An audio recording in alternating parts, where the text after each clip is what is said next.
अर्जुन ने कहा लगा इंद्र की ओर। इंद्र ने कहा चिंता मत करो, पानी के टैंकर में पेट्रोल भर के लाया हूं, गलती नहीं करूंगा। मुझे मालूम है जब धर्म का कार्य आगे बढ़े, सनातन धर्म का कार्य आगे बढ़े, बन सके तो आगे बढ़कर सहयोग करना, उसको नीचे गिराने का प्रयास मत करना। पर दुनिया के कई लोग ऐसे हैं जो सनातन धर्म को भी नीचे गिराने का प्रयास करते हैं और उसको भी कहीं ना कहीं हमारा धर्म आगे बढ़ रहा है तो लोगों का हृदय जल रहा है। ये कैसे हो गया, वो कैसे हो गया, सत्संग कैसे हो गया, लोग मंदिर क्यों जाने लगे, मंदिर में जल क्यों चढ़ाने लगे, जरा जरा से बच्चे मंदिर जाने लगे, लोगों को टेंशन होने लगा। प्रसन्न होइए, हमारा सनातन धर्म अग्रण्य हुआ है, आगे बढ़ा है।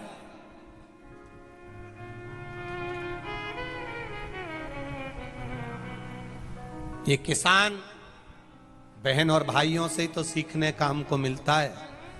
भूमि को हल भी चलाता है किसान तो पहले पृथ्वी माता को नमन करता है, मां तेरी गोद में हल चला रहा हूं, कृपा करना मां। अगर गांव में कोई तकलीफ होती है तो गांव के बाहर जाकर भोजन बना लेता है, खेड़े पर जाकर रोटी बनाकर भगवान को भोग लगाता है कि तेरी कृपा बनाना गांव सब सुखी रहे, सर्वे भवन्तु सुखी। ये शिव कृपा नहीं तो और क्या है। देवहूति माता को कपिल देव जी महाराज ने ज्ञान प्रदान करा और बड़ा प्रबल ज्ञान कपिल देव जी महाराज माता देवहूति को दिए, बड़ा प्रबल ज्ञान दिए, बड़ा प्रबल। और जब कपिल देव जी महाराज ने ज्ञान दिया माता देवहूति को, बुढ़ापा निकल जावे, बुजुर्ग अवस्था आती है, वो भगवत भजन के लिए आती है, चली जा रही है, थोड़ा थोड़ा भजन में चित्त को लगा लो। 24 घंटे मंदिर में जाकर मत बैठना,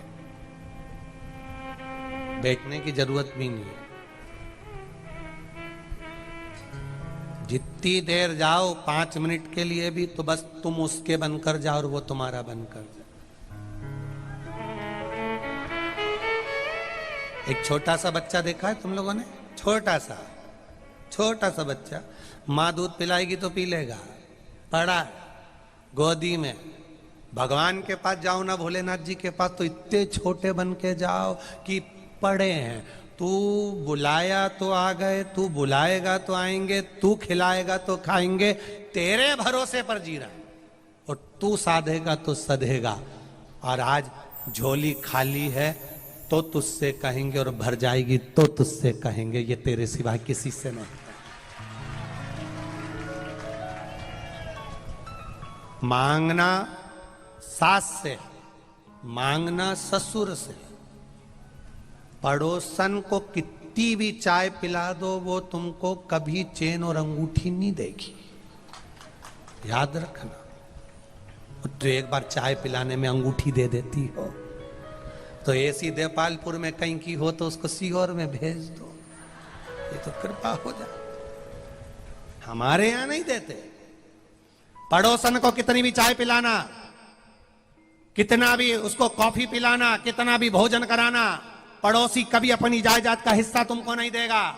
सास जिसको तुम भले गाली दो, अपशब्द कहो, ताना दो, मरने के बाद भी चेन, अंगूठी और मकान का हिस्सा तेरे को ही देकर जाती। और सास से कोई कह दे तेरी बहू तुझे नहीं पूछती, तेरे रिश्तेदार तेरे को नहीं पूछते, तेरा बेटा तुझे नहीं पूछता, सारी जायदाद 24 अवतार मंदिर में दे जा, तो तुरंत कह दी काय को दे जा, छोरा को दूंगी तो छोरा तो तुझे गाली दे, बहू तुझे पूछे नहीं, एक रोटी दे नहीं और सारी जायदाद उसको, भले मरी जाऊंगी पर औलाद कोई दूंगी।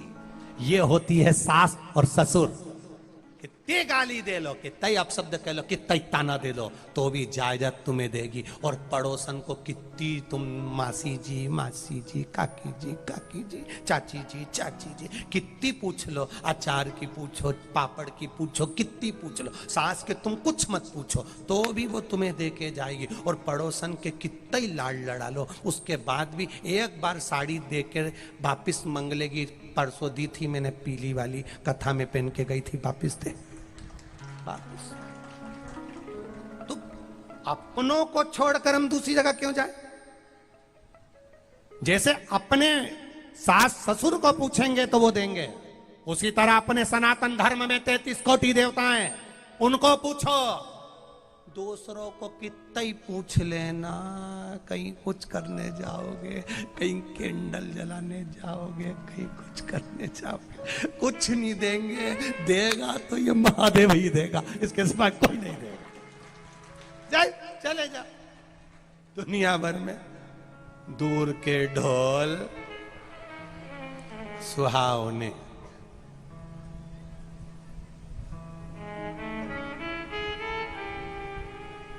कितना ही भजन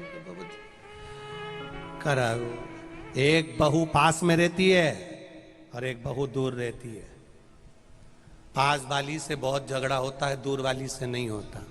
दूर वाली आती है तो लगता है मेरी है, पास वाली इतनी झगड़ा करे तो मुंडा देखने का मन नहीं करे, इसका मुंडा देखने का।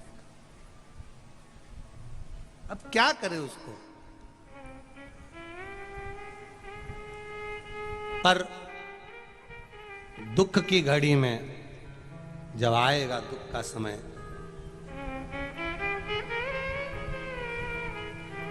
दुख की घड़ी आएगी,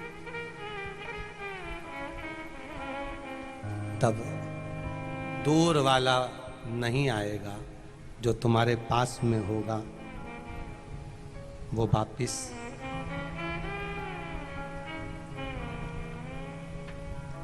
आएगा जरूर। वो नजदीक वाला तुरंत। ब्रह्मा ब्रह्मलोक में रहते हैं, इंद्र इंद्रलोक में रहते हैं, भगवान विष्णु बैकुंठ लोक में रहते हैं। मेरा महादेव पृथ्वी पर रहता है। पृथ्वी वालों पर अगर दुख आता है तो दौड़कर मेरा महादेव तुम्हारे पास में आ जाता है। पुकारना उसको हृदय से, दिल से, चित्त से, मन से, वृत्ति से पुकार।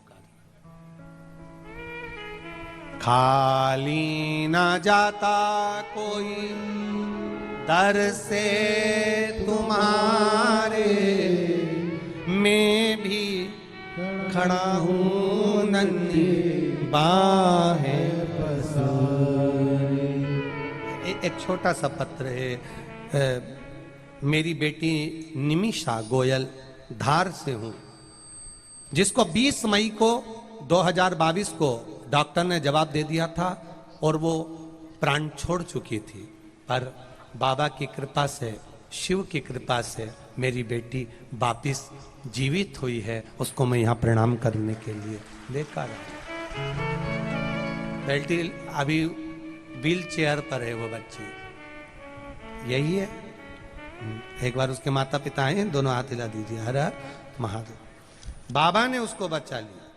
इसको एक बीमारी हो गई जिसके कारण बस इसको चलने फिरने में तकलीफ होती है, जिसका इलाज कहीं नहीं है। शिव महापुराण में इस बीमारी के लिए भी सीहोर की जो पुरानी कथाएं उसको निकालिएगा। सरसों के तेल वाला शिव की उपासना का एक उपाय उसमें वर्णित किया गया है। अगर दिल से करोगे, कई बच्चे वापिस चले हैं, ये भी वापिस चलकर शिव पुराण में आएगी, निश्चितता है। बैठिए। हर हर महा। एक चित्त वृत्ति, अपने हृदय से शिव को रिझाने का प्रयास। जहां डॉक्टर ने मना कर दिया, चली गई, बाबा ने फिर दे दी उसको। शिव तत्व है, उसको बजो, स्मरण करो उसका। शिव कथा कह रही। आगे वर्णन आया, मंथन किया गया और उस मंथन में जो प्रथम में निकली है वो गौ माता निकली, जिससे शंकर भगवान को विष मिलेगा और वो विष पिएंगे, कंठ जलेगा। विष की जलन को गौ माता का दूध रोक सकता है। गाय का दूध शिव जी को चढ़ाना, एक बूंद भी चढ़े बहुत है। यहां शिव महापुराण में ये कहीं नहीं लिखा कि 5 लीटर दूध चढ़ाओ, कि आधा लीटर चढ़ाओ, कि 1 लीटर चढ़ाओ, 5 किलो चढ़ाओ, कि 10 किलो चढ़ाओ, कि 50 किलो चढ़ाओ। शिव महापुराण में एक भी जगह नहीं लिखा। शिव महापुराण में तो इतना लिखा है कि शंकर भगवान के कंठ की जलन को शांत करने के लिए जया जो 5 गौ माता प्रकट हुई, सुरभि, सुशीला, बहुला, ये जो 5 गौ माता प्रकट हुई थी, इनके दूध से उनको अभिषेक किया गया, जिससे उनके कंठ की जलन समाप्त हुई। कंठ की जलन से शिव जी से प्रार्थना करो, शिव जी से निवेदन किया, बाबा भोलेनाथ जी से कहा ये कंठ की जलन को समाप्त करने का क्या तत्व है? एक बूंद दूध की, गौ माता के दूध की। भगवान कभी नहीं कहता 1 litre, 2 litre, 5 litre, 10 litre, 25 litre. Shiv ji ने कभी नहीं कहा। शंकर जी तो कहते हैं मेरे मंदिर में अगर आ रहे हो, तुम्हारे पास में जल भी नहीं है, बेलपत्र भी नहीं है, धतूरा भी नहीं है, चावल भी नहीं है, तो मेरे मंदिर में मात्र साफ कर गए। साफ करने के लिए भी एक पत्र बड़ा सुंदर आया है। मैं भूरी, हमारे चैनल को लाइक करें, सब्सक्राइब करें, कमेंट करें। धन्यवाद। से हूँ गुरु जी। मैं शिव जी के मंदिर में झाड़ू पोछा कर देती हूँ गुरुदेव। मेरे पति को 8,000 रुपए की नौकरी थी मात्र। गुरुजी मंदिर में जाती, झाड़ू पोछा कर दी, बाबा से बस कुछ नहीं मांगती, इतना जरूर कहती कि हम सबका पेट भरते रहना बाबा।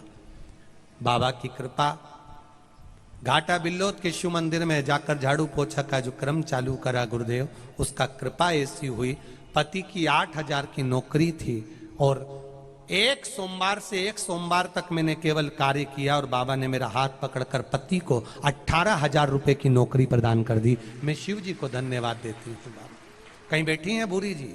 आप ही हैं? दोनों हाथ हिला दो एक बार। हर हर महादेव। शिव तत्व की प्राप्ति हो। बैठी है भाई, शिव की प्राप्ति।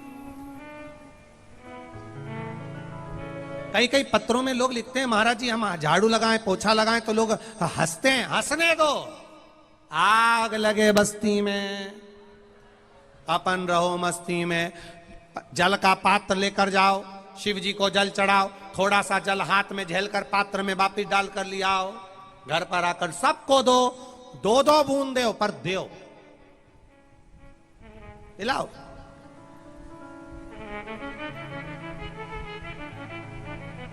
गुरुजी हम दें, पर ये तो पिए ही नहीं, रोटी तो खाए नहीं, पानी का गिलास में पानी तो भरे नहीं, एक बूंद टपका ही दे। ये जब चित्त में जाएगा, बुद्धि में जाएगा, भीतर जाएगा, सुख का अनुभव अपने आप होता चले जाएगा। और देखिए जैसा खाया अन्न, जम के बोलो जरा, वैसा हो गया मन। जैसा पियो पानी, वैसी होगा ये वाणी। और जैसा पियो दूध, वैसा बने बुद्ध। बुद्धि गाय से बनती? दूध से।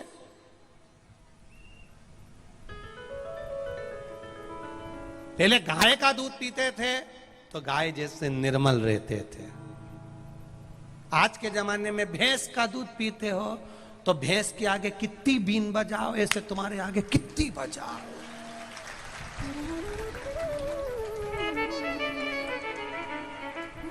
मालूम पड़ जाए कि इन्हें गाय का दूध पिया कि भैंस का। गाय का दूध, गाय का बछड़ा जन्म लेते से ही खड़ा हो जाए और भैंस का पाड़िया नहीं उठे, बापड़ा दुमड़ी दबा उठे, वो प्रयास करे उठाने का 2-4 घंटा तो नहीं उठे, पर गाय का तो जन्मा ने उठ के खड़ा हो गया तुरंत। और भैंस का उसी तरह, गाय का दूध पीने वाली माताएं, गाय का दूध पीने वाला छोरा छोरी अलग दिख जाए। जैसे ही माने का जा रे छोरा पानी भरला अंदर से, 1 मिनट में जाए ने लिया है, क्योंकि गाय का दूध पिया है। और भैंस का दूध पीने वाला छोरा छोरी इसके जा पानी लिया। रविवार को जन्म हुआ, सोमवार को बड़े हुए, मंगलवार को ब्याह हुआ, बुधवार को बच्चे हुए, गुरुवार को बीमार पड़े, शुक्रवार को हॉस्पिटल गए और शनिवार को सीताराम हो गए। ये 7 दिन ऐसे ही निकल गए। अब इन 7 दिन में से अगर एक क्षण, एक दिन, एक पल, एक घड़ी, यहां तक शिव महापुराण की कथा कहती है कि एक क्षण की भी अगर हमने शिव महापुराण की कथा को श्रवण करा है तो हमने अपनी जिंदगी को सार्थक बना लिया, हमने अपने जीवन की सार्थकता प्रकट कर। कोई कहे कि पहले दिन की कथा सुने, कि दूसरे दिन की कथा सुने, कि तीसरे दिन की सुने, जिससे भगवान हमारे मन की मनोरथ पूर्ण कर दे।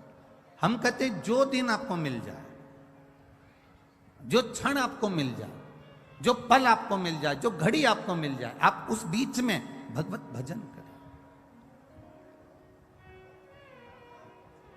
कोई गारंटी है? अरे बोलो तो, अरे मैनपुरी वालों, कोई गारंटी है कि तुम 80 साल जियोगे, कि 70 साल जियोगे, कि 100 साल जियोगे, कि 50 साल जियोगे? यहां तो शिव पुराण की कथा कहती है एक दिन की भी गारंटी नहीं है महाराज। एक कपड़ा लेकर आते हो तो उसकी गारंटी दे देता है, मेरी 1 साल की गारंटी है कि इस कपड़े का कलर नहीं जाएगा। एसी लेकर आते हो तो उसकी गारंटी हो जाती है। सीमेंट की बोरी लेकर आते हो तो उसकी गारंटी हो जाती है। ईंट लेकर आते हो तो उसकी गारंटी हो जाती है। सरिया लेकर आते हो तो उसकी गारंटी हो जाती है। कूलर फ्रिज लेकर आते हो तो उसकी गारंटी हो जाती है। पर केवल किसी को ले जाकर अपनी पत्रिका भी दिखा दोगे और वो पंडित जी ने कह दिया कि ये तो 80 साल जिएगा, तो तुम पंडित जी से कह दो कि लिख कर दे दो कि गारंटी कार्ड बना दो कि मैं 80 साल तक जीऊंगा, तो पंडित जी भी कह देंगे ये कोई भरोसा नहीं कि तू 80 साल जिएगा, क्योंकि इस शरीर की कोई गारंटी नहीं, ये कब चले जाए, इसका प्राण पखेरु कब समाप्त तो हो जाएगा, इसकी कोई गारंटी।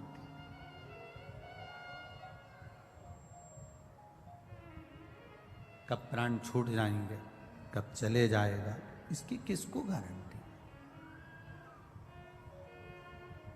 पहला दिन मिले तो भी भजन करिए, दूसरा दिन मिले तो भी भजन करिए, तीसरा दिन मिले तो भी भजन करिए, चौथा दिन मिले तो भी भजन करो, 5वां दिन मिल जाए तो भी भजन करो, छठा दिन मिल जाए तो भी करो।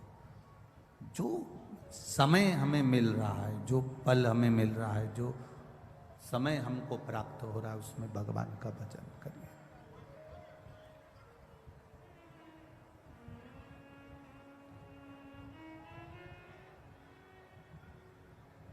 एक देवराज नाम का ब्राह्मण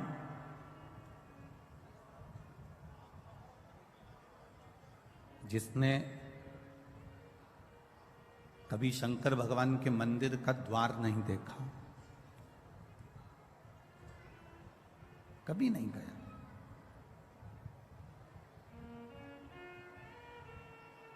पहली बार चोरी का सामान लेकर शिव जी के मंदिर में पहुंचा, पहली बार। आप में से कई लोग ऐसे होंगे जो पहली बार शिव महापुराण की कथा में पहुंच रहे होंगे। अब एक अंदाजा लगाना कि वो तो चोर था, ब्राह्मण के घर में जन्म जरूर ले लिया था उसने, पर उसने चोरी का धन लेकर अपने पास में रखकर चोरी का सामान लेकर शंकर के मंदिर में पहुंचा था।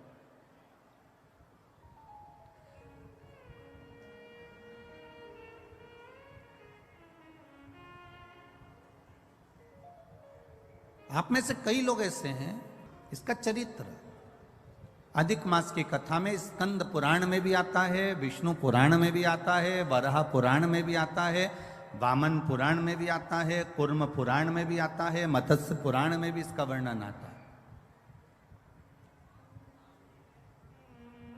कौन था ये राजा बलि? क्यों इतना बड़ा दानवीर बन गया? क्यों भगवान को इसके दरवाजे पर भिक्षा मांगने जाना पड़ा?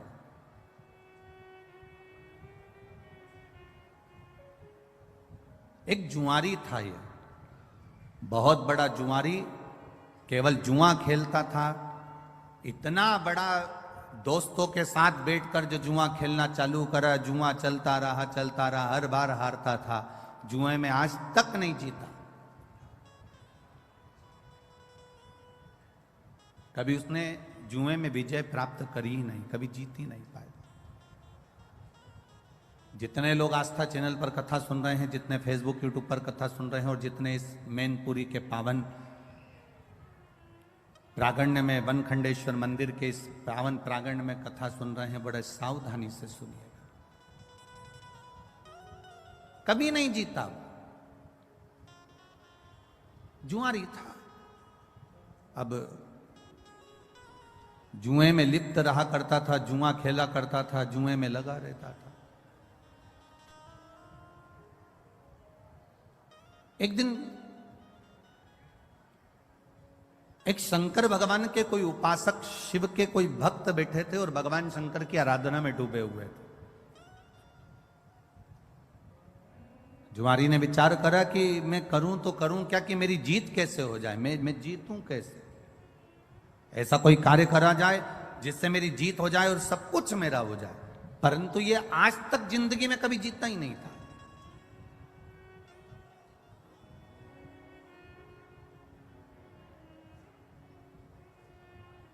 कभी कभी भगवान की ऐसी कृपा हो जाती है, प्रभु की ऐसी दया हो जाती है कि अगर किसी सेठ जी के यहाँ कोई द्वारपाल काम कर रहा है, कोई एक साधारण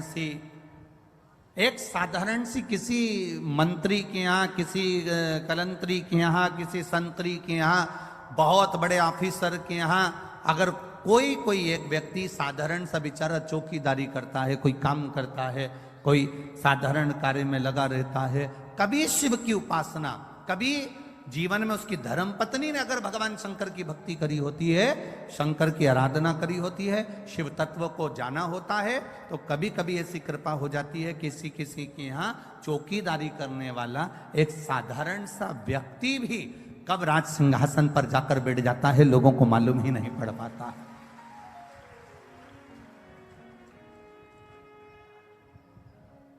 एक साधारण सा काम करने वाला व्यक्ति भी कब सिंहासन पर जाकर बैठ जाएगा, किसी को नहीं मालूम। ये उस शिव की कृपा होती, ये देवाधिदेव महादेव की करुणा है, ये उनकी दया है, ये उनकी उदारता है। अब जुआरी ने विचार करा कि मेरे पास में मैं बार बार हारता हूं। आज तक जुआरी जीता ही नहीं था, आज तक नहीं जीता। आज पहली बार मंदिर के सामने से जा रहा था, संत आंख बंद करके बैठे हुए थे, उनके पास में उनका कमंडल रखा हुआ था,